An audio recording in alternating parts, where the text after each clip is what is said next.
Students, welcome to the class. Gyandeep के session में आप सभी का स्वागत है। क्लास 8th साइंस कक्षा 8 विज्ञान के topic chapter number 1 crop production management फसल उत्पादन एवं प्रबंधन के ऊपर हम लोग चर्चा कर रहे हैं। अपनी पिछली क्लास में हमने ये देखा कि किस प्रकार से खाद और उर्वरक हमारी खेती को, हमारी फसल को इफेक्ट करते हैं, प्रभावित करते हैं। और अब आप लोग ये समझ चुके होंगे, ये डिसीजन लेने में सक्षम हो चुके होंगे कि हम लोग को अपने खेत में जब खेती करनी है तो हम फर्टिलाइजर का यूज करें या फिर मैन्योर का यूज करें, खाद का यूज करें या फिर उर्वरक का यूज करें। ठीक है, आज की क्लास में हम लोग उस पॉइंट को डिस्कस करेंगे जो हमने अपनी पिछली क्लास में छोड़ा था। मैंने आपको फसल चक्रण के बारे में एक बात बताई थी, उसको हम करेंगे कंटिन्यू। फसल चक्रण हम लोग क्यों करते हैं, एक छोटा सा टॉपिक है। फसल चक्रण हम लोग इसलिए करते हैं ताकि मिट्टी की जो क्वालिटी है, जो सॉइल की क्वालिटी है, वो इम्प्रूव हो जाए। अगर मिट्टी की क्वालिटी अच्छी हो जाएगी तो उसके ऊपर जो फसल आप उगाएंगे अल्टीमेटली उसकी क्वालिटी भी अच्छी हो जाएगी। तो पहले इसको करते हैं डिस्कस और फिर हम समझते हैं अपने नेक्स्ट स्टेप के बारे में। हम लोग, आपको पता है ना, हम लोग क्या डिस्कस कर रहे हैं, खेती के लिए जो एग्रीकल्चर प्रैक्टिसेस हैं, कृषि की जो विधियां हैं, उसमें हम लोग क्या क्या स्टेप्स हमको उठाने पड़ते हैं। तो पहला हमने देखा था मिट्टी को तैयार करना पड़ता है। मिट्टी को तैयार करने के बाद उसमें बीज बोने की प्रक्रिया होती है। बीज बोने के बाद उसमें खाद और उर्वरक मिलाने की प्रक्रिया होती है और उसके बाद सिंचाई यानी इरिगेशन की प्रोसेस होती है। तो इरिगेशन की प्रोसेस के ऊपर आज हम लोग चर्चा करेंगे। तो उम्मीद करता हूँ सब आप सबको सब फिट, फाइन एंड हेल्दी होंगे, बिल्कुल रेडी होंगे क्लास के लिए। बैठ चुके होंगे आप अपनी कॉपी और पेन के साथ और ध्यान आप दीजिए अपने स्क्रीन के ऊपर। हम लोग चलते हैं स्मार्ट बोर्ड की स्क्रीन पर। क्रॉप रोटेशन यानी फसल चक्रण टर्म को हमने अपनी पिछली क्लास में देखा था और फसल चक्रण में हमने ये देखा था कि फसल हमको कैसे एक किस्म की फसल, पूरे खेत में एक किस्म की फसल नहीं उगानी है, एक किस्म के बाद दूसरे किस्म की फसल। जैसे देखिए, सपोज ये खेत है आपका, इस खेत में हमने क्या करा, एक किस्म की, पहले आपने एक किस्म की फसल यहाँ पर उगाई, ठीक है। उसके बाद दूसरे किस्म की फसल उगाई, उसके बाद आपने दूसरे किस्म की फसल उगाई, ऐसे। अब उसके बाद आप फिर से पहले किस्म की फसल उगाएंगे, उसके बाद आप फिर से पहले किस्म की फसल उगाएंगे, उसके बाद आप फिर दूसरे किस्म की फसल उगाएंगे, ठीक है। तो इस प्रकार एक सिलसिला चलता रहेगा, समझ गए होंगे आप। तो इसको बोलते हैं एकांतर क्रम, एक प्रकार की फिर दूसरे प्रकार की, फिर एक प्रकार की फिर दूसरे प्रकार की। इसमें क्या होता है, इसमें हमारा बेनिफिट ये होता है कि जो मिट्टी में पोषक तत्व हैं उनकी अधिकता हो जाती है, जो कि पौधे के लिए काम आती है, ठीक है। चलिए इसमें लिख लेते हैं, इसको मैंने हिंदी में लिख लिया था, इंग्लिश में भी लिख लेते हैं। बाय ग्रोइंग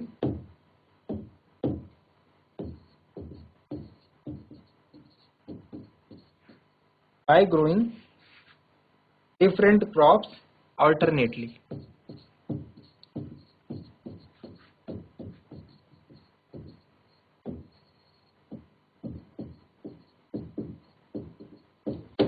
ठीक है। तो एकांतर क्रम में हमको एक किस्म की फसल के बाद दूसरे किस्म की फसल को उगाना है, ठीक है। तो आपको क्या किया गया, आपको हम लोग जैसे इसका एक एग्जांपल देखते हैं, इसका कैसा एक डेली लाइफ एग्जांपल है। ये है कि हम क्या करते हैं, हम लोग किसान जो है, नॉर्थ इंडिया की बात करें, नॉर्थ इंडिया यानी उत्तर भारत में किसान क्या करते थे, उत्तर भारत के जो किसान हैं वो जो चारे की फसल होती है उसको तो ये एक ऋतु में उगाते थे, एक सीजन में, और उसके बाद दूसरे सीजन में, सेकेंड सीजन में ये लोग वीट की फसल उगाते थे। इससे क्या फायदा हुआ, अलग अलग सीजन में, जैसे एक सीजन आया अभी, उसके बाद दूसरे सीजन में वीट, फिर उसके बाद अगले सीजन में चारा, उसके बाद अगले सीजन में वीट, इस प्रकार से फसल उगाते थे। उससे क्या हुआ, उससे मिट्टी में जो नाइट्रोजन की मात्रा है वो बरकरार रही, वो बढ़ी रही, जिससे जो फसल है वो अच्छी हुई, ठीक है। देखो सीधी सी बात है, अगर एक फसल आप करेंगे तो उसके लिए जो पोषक तत्व जरूरी है वो मिट्टी से ले लेगा, है ना। अब दोबारा आप वही फसल उगाएंगे तो दोबारा से उन्हीं पोषक तत्वों को लेगा, लेकिन अब की बार पोषक तत्व तो कम हो चुके हैं ना, क्योंकि वो पौधा पहले ही उन पोषक तत्वों को ले चुका है। तो पहली बार आपने जो फसल उगाई, दूसरी बार आप उसको मत उगाइए, दूसरी ऋतु में आप कोई दूसरी फसल उगाए जिसके लिए मिट्टी में जो पोषक तत्व हैं वो कुछ और चाहिए। समझ गए आप बात को? तो इस प्रकार से आप जो खेती है उसको अच्छा कर सकते हैं।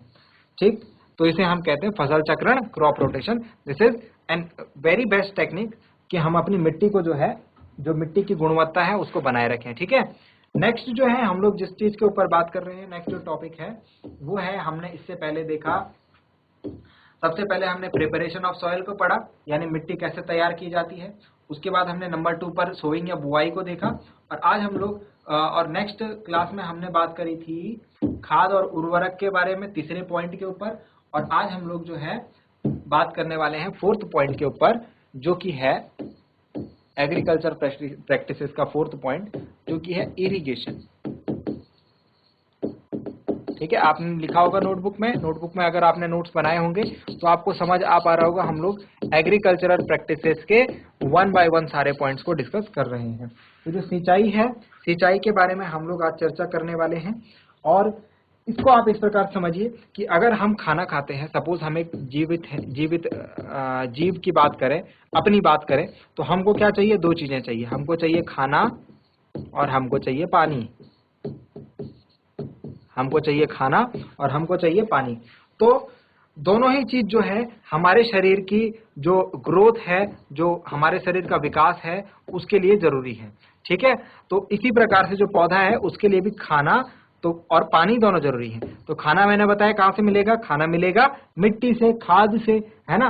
लेकिन पानी जो है, पानी हमको उसको अपनी तरफ से प्रोवाइड करवाना पड़ेगा। पानी के जो विभिन्न तरीके हैं वो ये है कि वर्षा से हो जाएगा, ठीक है, या फिर नहर से हो जाएगा, या फिर हमको खुद से सिंचाई करनी पड़ेगी। तो ये दोनों जो तरीके हैं, वर्षा जो है ये हमारे हाथ में नहीं है। बारिश कभी हो सकती है, कभी नहीं हो सकती, कभी टाइम पे होती है, कभी नहीं होती है। जब ज्यादा बारिश हो जाती है तो बाढ़ आ जाती है, और जब कम बारिश हो जाती है तो सूखा पड़ जाता है। तो ये जो बारिश वाला फैक्टर है ये आउट ऑफ कंट्रोल है, ये हमारे आउट ऑफ कंट्रोल है, ये प्राकृतिक है। दूसरा तरीका है नहर वाला। तो नहर, वहां पर नहर सब जगह बनवाना पॉसिबल नहीं है।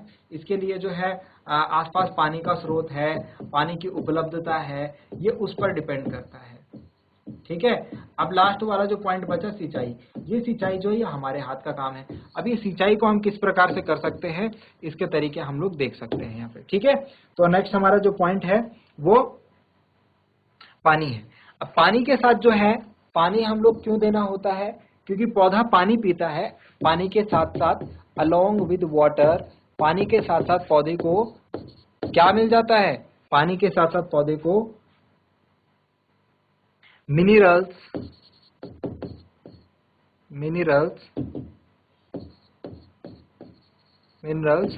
फर्टिलाइजर, पानी के साथ साथ पौधे को minerals, fertilisers are also absorbed,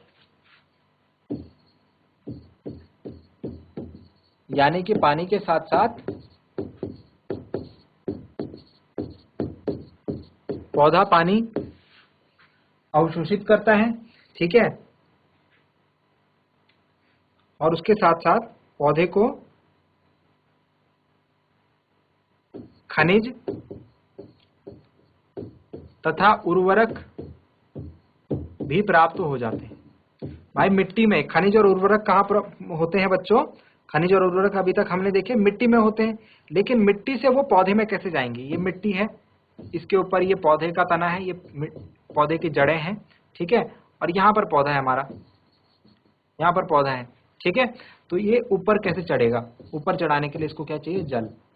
ये जल यहाँ जमीन से, मिट्टी में जल होगा तो ऐसे ही पौधा ऊपर की तरफ जल जाएगा, पौधे इसका अवशोषण करेगा, और मिट्टी के साथ जो खनिज और जो भी उर्वरक मिले हुए हैं वो पौधे के अलग अलग भागों तक पहुंच जाएंगे। ठीक है, समझ में आई बात? नेक्स्ट, जल जाता कहां से है? जल का अवशोषण कहां से होता है? Absorbed through roots. तो जो जड़ें होती हैं, पौधे की जो जड़ होती है, जड़ों से, जड़ का काम होता है पौधे को पानी पहुंचाना, और पानी के साथ साथ अलग जो खनिज तत्व हैं और जो उर्वरक है वो पहुंचाना। ठीक, नेक्स्ट है 90% भाग। पौधों का जो 90% भाग जो होता है वो जल होता है या वाटर होता है। पौधों का 90% भाग जो है, पौधों का जो 90% जो भाग है वो पानी होता है, या फिर ये कह लीजिए कि पौधों में 90% पानी उपलब्ध होता है। ठीक है, 90% जल होता है। इसके बाद नेक्स्ट जो पॉइंट है, फॉर जर्मिनेशन, जर्मिनेशन की प्रोसेस के लिए पानी का बहुत उपयोग है। जर्मिनेशन की प्रक्रिया के लिए पानी का बहुत आवश्यक है। जर्मिनेशन मतलब अंकुरण। जर्मिनेशन की प्रोसेस क्या हुई, ये मिट्टी है, मिट्टी के नीचे आपने बीज को डाला, ये बीज है। अब इस बीज से पौधा निकलेगा बाहर, तो वो पौधा कब निकलेगा, जब इसमें पानी होगा मिट्टी में। ठीक है, तो जर्मिनेशन इसको बोलते हैं अंकुरण।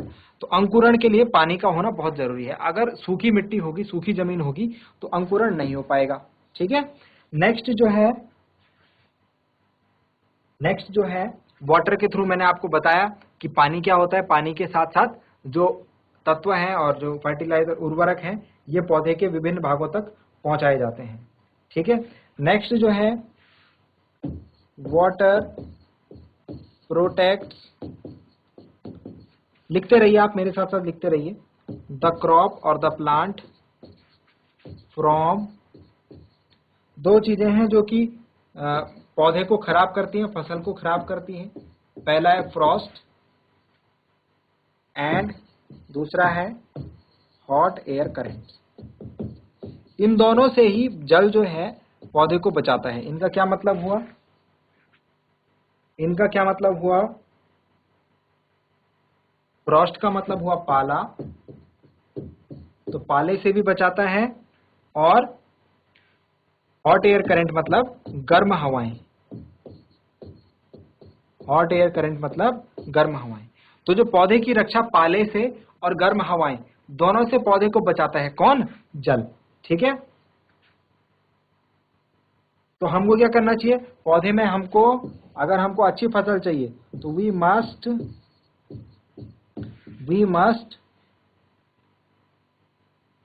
Water the field regularly. हमको अगर पौधे को बचाना है, फसल को बचाना है, तो उसके लिए पानी जो है वो नियमित रूप से मैदानों में, खेतों में डाला जाना चाहिए। ठीक है, नेक्स्ट जो पॉइंट है, यहाँ पर हम लोग इरिगेशन को डिस्क्राइब कर रहे हैं। तो जो इरिगेशन यानी जो सिंचाई की प्रक्रिया है वो है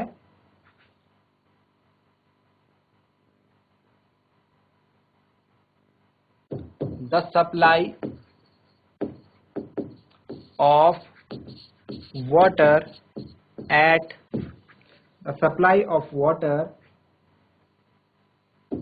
एट रेगुलर इंटरवल्स। किसको देनी है सप्लाई, ये सप्लाई देनी है क्रॉप को। The supply of water at regular intervals, इसको हम बोलते हैं सिंचाई, is called irrigation, is called irrigation. यानी कि पौधों को या फसल को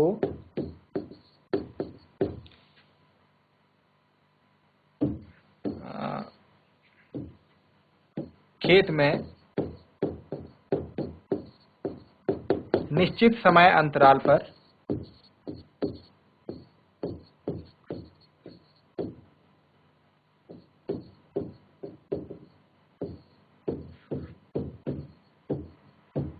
जल देना, निश्चित समय अंतराल पर जल देना सिंचाई कहलाता है।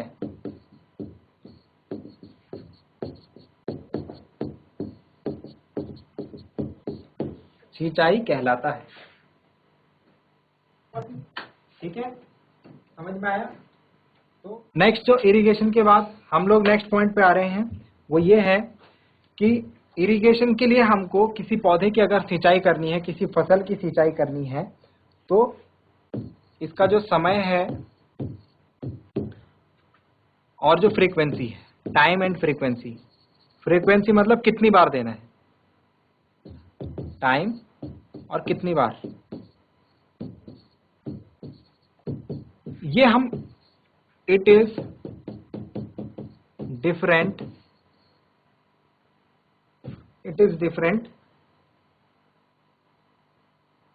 फॉर डिफरेंट क्रॉप्स, मतलब कि जो फसल होगी उसके हिसाब से हम बताएंगे कि उसको कितना पानी देना है, कितने समय में देना है। अलग अलग फसल के लिए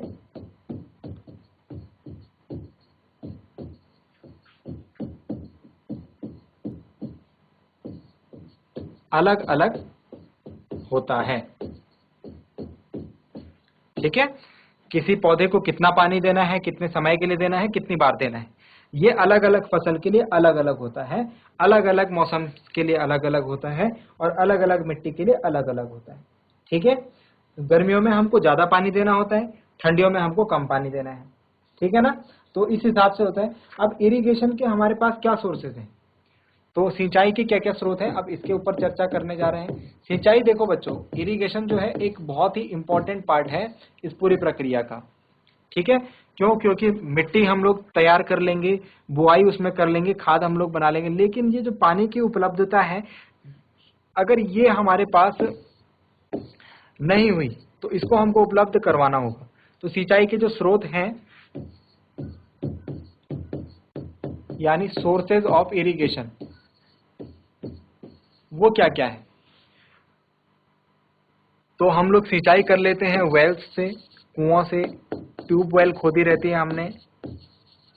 ठीक है, तालाब से, पॉन्ड, और इसके अलावा झील हो गई, लेक हो गया, नदियां हो गई, ठीक है, रिवर्स, डैम्स हो गए आदि।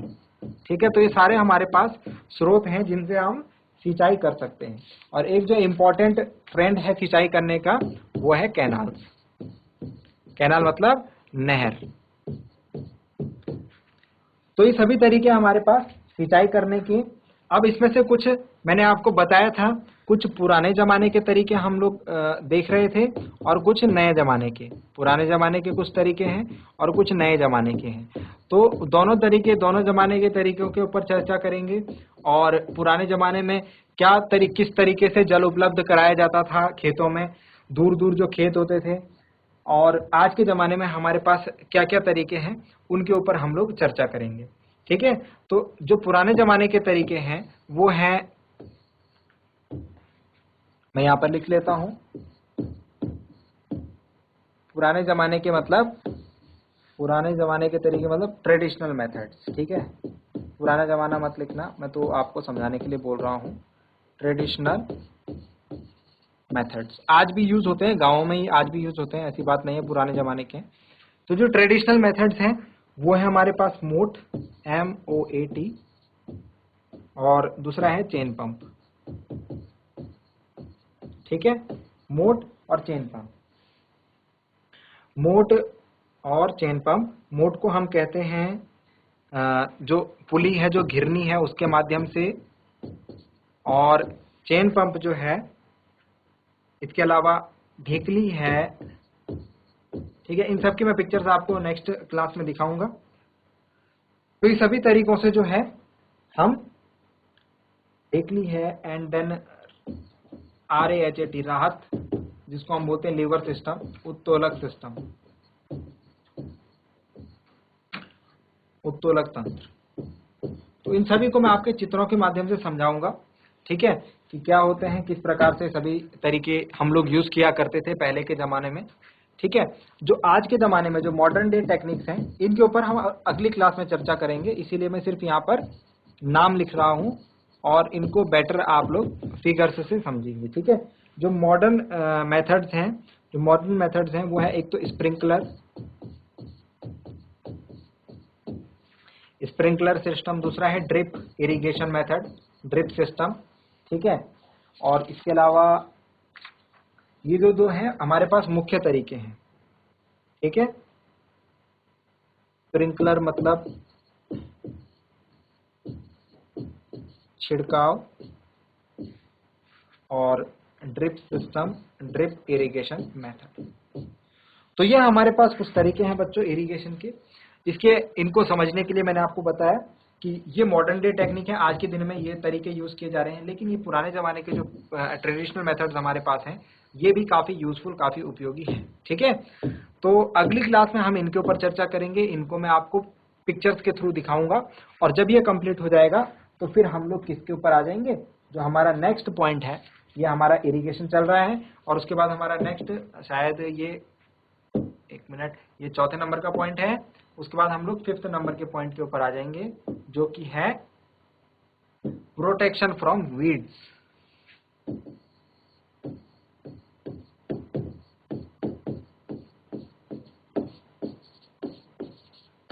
प्रोटेक्शन फ्रॉम वीड्स, तो ये हमारा 5th नंबर का पॉइंट रहेगा। हेडिंग इसको आप डाल दीजिए। वीड्स का मतलब मैंने आपको बताया था खरपतवार, तो पौधे की खरपतवार से किस प्रकार से सुरक्षा की जाती है। ठीक है, तो ये हमारे पास कुछ इंपॉर्टेंट मॉडर्न डे टेक्निक्स, और जिसमें कि हमने देखा कि कुछ ट्रेडिशनल मेथड्स हैं। चलिए आज हमने क्या क्या पढ़ा, आज हमने इरिगेशन को समझा, और इरिगेशन में हमने इरिगेशन समझने से पहले जो अपनी पिछली क्लास का टॉपिक था फसल चक्रण यानी क्रॉप रोटेशन, उसको कवर अप किया। क्रॉप रोटेशन मैंने आपको बताया था कि मिट्टी के में पोषक तत्व की मात्रा को बढ़ाने के लिए ये हमारे पास एक इम्पॉर्टेंट और एक कारगर तरीका है। ठीक है, और इसको हम लोग यूज आज की डेट में कर रहे हैं। ठीक है, तो इसमें हमको ये करना है, 2 किस्म की फसल को अलग अलग एकांतर क्रम में उगाना है। ठीक है, एक साथ नहीं उगाना है, यानी एक सीजन में हमने एक फसल उगा ली, एक ऋतु में एक फसल, और उसके बाद दूसरे ऋतु में दूसरे फसल। ठीक है, उसके बाद हमने नेक्स्ट टर्म के ऊपर चर्चा करी थी सिंचाई। खेतों में सिंचाई किस प्रकार से की जाती है, और पहली चीज हमने देखी थी क्यों इंपॉर्टेंट है। तो हमारे पास अंकुरण, जब बीज से पौधा बनेगा वहां पर पानी चाहिए होता है। पानी के साथ साथ पौधे को खनिज तथा उर्वरक भी मिलते हैं, इसलिए भी ये जरूरी हो जाता है। ठीक है, और इसके अलावा पानी जो है सुरक्षा भी करता है पौधे की, किस किस से, गर्म हवाओं से और पाले से। हमको पौधे को पानी कंटिन्यूअस रूप में देना चाहिए। अब ये पानी जो है कितने समय में देना है, कितनी बार देना है, ये डिफरेंट फसल के लिए, अलग अलग क्रॉप्स के लिए अलग अलग हो जाएगा, अलग अलग ऋतुओं के लिए अलग अलग हो जाएगा। मैंने आपको बताया गर्मी है तो ज्यादा पानी देना पड़ेगा, ज्यादा बार देना पड़ेगा, और ठंड है तो कम पानी देना पड़ेगा, है ना। इसके अलावा जो इरिगेशन है, यानी कि जो पौधे को पानी देने का तरीका है, वो मिट्टी पर भी निर्भर करता है। अगर मिट्टी ज्यादा पानी होल्डिंग करती है, पानी ज्यादा रुकता है मिट्टी में, तो उसको कम पानी देने की आवश्यकता होगी। ठीक है, तो ये सभी बातें जो हैं जिन पर डिपेंड करता है पौधे, मिट्टी को इरिगेशन यानी सिंचाई करने की आवश्यकता, और जो सिंचाई के तरीके हैं इनके ऊपर हम अगली क्लास में चर्चा करने वाले हैं। तो स्टूडेंट्स आज के लिए इतना ही। जो जो चीजें हमने आज कवर करी उनको आप लोग, मैं उम्मीद करता हूं आपकी समझ में आई होंगी, और आप नोट डाउन कर लिया होगा। घर जाकर उन्हें एक बार आप जरूर रिवाइज करेंगे। अगली क्लास में हम मिलते हैं एक नए और इंटरेस्टिंग टॉपिक के साथ। क्लास से जुड़ने के लिए आप सभी का बहुत बहुत धन्यवाद। Thank you very much and have a nice day.